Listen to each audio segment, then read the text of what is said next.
नमस्कार, आप देख रहे हैं सी न्यूज़ भारत। मैं हूं आपके साथ उज्जवल सिंह और रुक करेंगे झारखंड बुलेटिन में। बात होगी खूंटी की, जहां तेज रफ्तार वाहन गन्ने का जूस बेच रहे दुकानदार सुखराम होरो की दुकान में घुस गया। साथ ही बात होगी लातेहार की, जहां कार्यकर्ता सम्मेलन में रघुवर दास ने हेमंत सोरेन सरकार पर तीखा हमला बोला।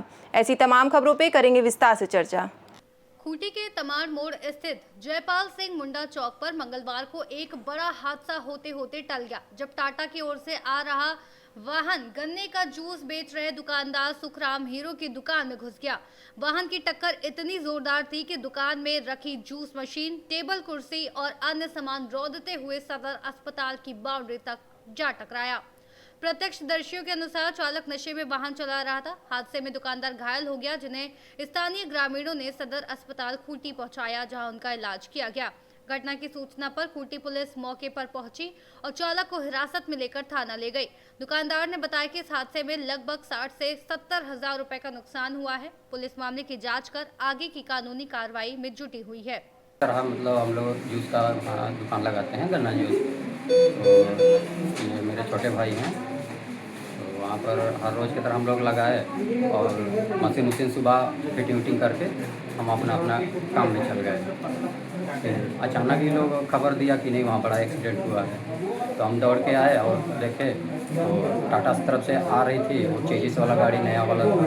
तो हम आके देखे तो एकदम डायरेक्ट मतलब जो मशीन रखा हुआ था गन्ना जूस का, उसी को चपेट में लेते हुए पूरा आगे दीवार तक गाड़ी चला गया था। गन्ने का जूस का जितना भी मशीन था पूरा जो बर्बाद हो गया, पूरा लपेट में आ गया है, पूरा बर्बाद हो गया है।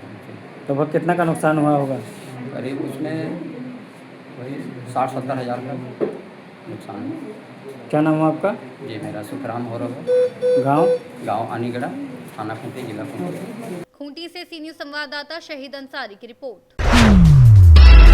लातेहार में होटल कार्निवाल में भाजपा समर्पित नगर पंचायत अध्यक्ष पद के प्रत्याशी महेश सिंह के पक्ष में आयोजित कार्यकर्ता सम्मेलन में रघुवर दास ने वर्तमान हेमंत सोरेन सरकार पर तीखा हमला बोलते हुए कहा कि राज्य में सीईओ से लेकर सीएमओ तक भ्रष्टाचार का जाल फैला हुआ है। बिना पैसे दिए कोई काम नहीं होता और कमीशन की पूरी चेन बनाकर वसूली की जा रही है। उन्होंने आरोप लगाया कि पिछले 6 वर्षों में विकास कार्य ठप हो गए हैं। अपहरण, हत्या और दुष्कर्म जैसी घटनाएं उद्योग का रूप ले चुकी हैं। दास ने नगर निकाय चुनाव में भाजपा समर्पित प्रत्याशियों को विजय बनाने के लिए अधिकतम मतदान और डोर टू डोर अभियान चलाने की अपील की। सम्मेलन में महेश सिंह ने कहा कि लातेहार मैसूर क्षेत्र होने के कारण होल्डिंग टैक्स नहीं लगाना चाहिए और नगर को स्वच्छ, सुंदर व विकसित बनाएंगे। भाजपा जिला अध्यक्ष बंशी यादव और अन्य नेताओं ने कार्यकर्ताओं से एकजुट होकर जीत सुनिश्चित करने की अपील की। के बाद भाजपा जेएमएम की सरकार बनेगी, इसमें कितना सच्चाई है? पूरे देश में कांग्रेस पार्टी समाप्ति में आप पीछे कीजिए, ये जो बयान है सांप्रदायिक शक्तियों का तुष्टीकरण और वोट बैंक की राजनीति के लिए ये बयान है, बाकी इसमें कुछ नहीं। अच्छा सर, लातेहार के मुख्य समस्या जमीन का रसीद नहीं काट रहा, इस पर कोई मुद्दा नहीं उठा रहे हैं। लातेहार शहर में जमीन का ऑनलाइन रसीदें नहीं हो रहा है। कौन ऐसा विभाग है जो अच्छा काम कर रहा है बताओ? इसका मुद्दा अभी लोग नहीं, अभी तक मुद्दा नहीं बन पाया।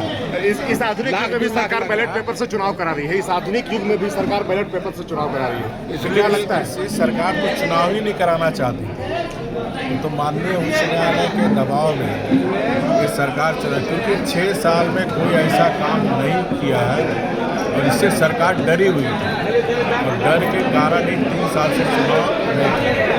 जो शहरी क्षेत्र का शहरी सरकार करने के लिए संविधान ने जो अधिकार दिया है, तीसरा मतदान, उससे भी सरकार वंचित रखा। इस चुनाव में इस सरकार को सबक सिखाने का काम जनता करेगी। लातेहार से सी न्यूज़ संवाददाता बबलू खान की रिपोर्ट। रामगढ़ के गोला में बिहारी ज्वेलर्स के मालिक बिहारी प्रसाद स्वर्णकार के साथ 4 फरवरी 2026 को हुई लूट का रामगढ़ पुलिस ने खुलासा कर दिया है। एसपी अजय कुमार ने बताया कि बिहारी प्रसाद घर जाते समय भेड़ पुल के पास पीछे से ओवरटेक करते हुए 2 युवक बुलेट मोटरसाइकिल से रोकर हथियार दिखाकर करीब 70 हजार रुपए नगद, सोने के आभूषण, मोबाइल और मोटरसाइकिल की चाबी लूट ले गए। सीडीपीओ चंदन कुमार वत्स ने नेतृत्व में गठित टीम के मामले की जांच कर 4 अपराधियों को गिरफ्तार किया, जिनके पास लूट में इस्तेमाल देसी कट्टा, एक बुलेट और एक पल्सर मोटरसाइकिल बरामद हुई। सभी गिरफ्तार अपराधियों का पूर्व आपराधिक रिकॉर्ड था और उन्हें कोर्ट में पेश कर जेल भेज दिया गया है। घर पड़ता है, वो अपने घर जा रहे थे और इसी क्रम में भेरा पुल के पास में एक अज्ञात व्यक्ति जो कि रॉयल एनफील्ड मोटरसाइकिल से आया, बुलेट से आया और उसने उस व्यक्ति को, दुकानदार बिहारी स्वर्णकार को घेर के उनके पास में जो ज्वेलरी शॉप के जो सोने के आभूषण का बैग था वो छीन लिया। 70,000 रुपये थे वो छीन लिए, साथ ही उनका मोबाइल छीन लिया। कुछ दूरी पे जाके उनका मोबाइल को उसने फेंक दिया और इस घटना के तुरंत बाद गोला थाने में FIR दर्ज की गई और हेडक्वार्टर DSP चंदन कुमार के नेतृत्व में एक टीम तैयार की गई। गोला थाना प्रभारी, गोला इंस्पेक्टर, गोला के सब इंस्पेक्टर, पूरी टीम ने दिन रात मेहनत करके 13 दिन के अंदर में जो भी इस घटना में शामिल जो चोरों का टीम था, लुटेरों का टीम था, उसको बरामद कर लिया है। इसमें दीपक कुमार की गिरफ्तारी जो कि केरेडारी का रहने वाला है, रांची से हुई है, जिसके पास से सोने के आभूषण, मोटरसाइकिल ये सब बरामद हुआ है। उसकी निशानदेही पर 3 अन्य व्यक्ति एनुअल अंसारी, सद्दाम और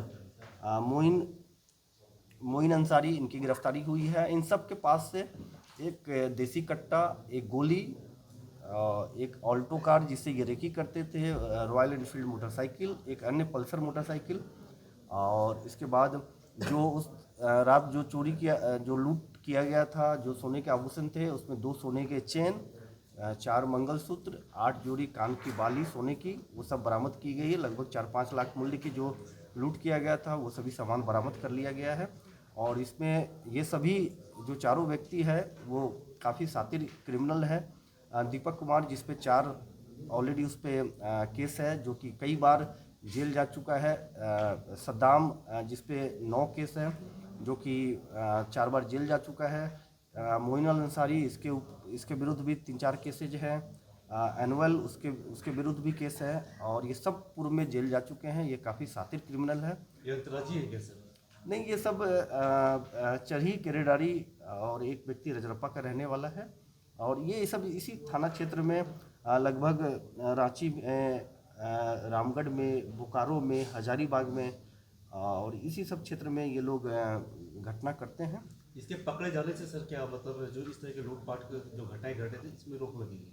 आजकल देखा जा रहा है कि चोर लोग ज्वेलरी शॉप को एक सॉफ्ट टारगेट के तौर पे टारगेट करते हैं और उनके सामान जो कि काफ़ी दिनों से पूर्व से ये रेकी करते रहते हैं कि वो दुकान कितने बजे खुलता है, कितने बजे बंद होता है, दुकानदार की क्या एक्टिविटी है और ये भी पता कर लेते हैं कि हो सकता है कि सोने के आभूषण बहुत सारे दुकानदार अपने घर ले जाते हैं, शाम के वक्त दुकान जब बंद करते हैं, इसी का ये लोग लाभ उठा के और पूरी उसकी रूटीन को देखते हैं और उसमें घटना कारित करते हैं।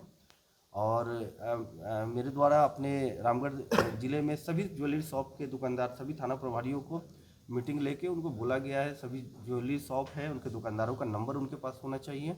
साथ ही साथ हमारी जो गश्ती पेट्रोलिंग घूमती है वो दिन में 2-3 बार जाए, सभी दुकानदारों से संपर्क स्थापित करें और जहाँ भी कोई ऐसा सस्पिशियस व्यक्ति दुकान के आसपास घूम रहा हो उसको पूछताछ के लिए लाया जाए। और अगर आम व्यक्ति को भी किसी को भी सूचना प्राप्त होती है तो किसी के बारे में वो गुप्त रूप से जानकारी दे सकते हैं। वर्तमान में रेड जारी है। वर्तमान में इसमें हो सकता है कि और भी चोर शामिल हो जो कि दूसरे जिले में घटना कारित किए हो, तो उनके लिंक से, उनके पूछताछ से जो बताया गया है, तो अभी भी हमारे थाना प्रभारी और इंस्पेक्टर कई अगल बगल के जिलों में रेड कर रहे हैं। हो सकता है कि दूसरे जो जिलों में और भी लूटपाट की घटनाएं हुई हो, अगर कोई व्यक्ति पकड़ा जाता है तो उसका भी खुलासा हो सकता है। रामगढ़ से सी न्यूज़ संवाददाता राजीव सिंह की रिपोर्ट। फिलहाल इस बुलेटिन में इतना ही। देश दुनिया की तमाम खबरों के लिए बने रहिए सी न्यूज़ भारत के साथ।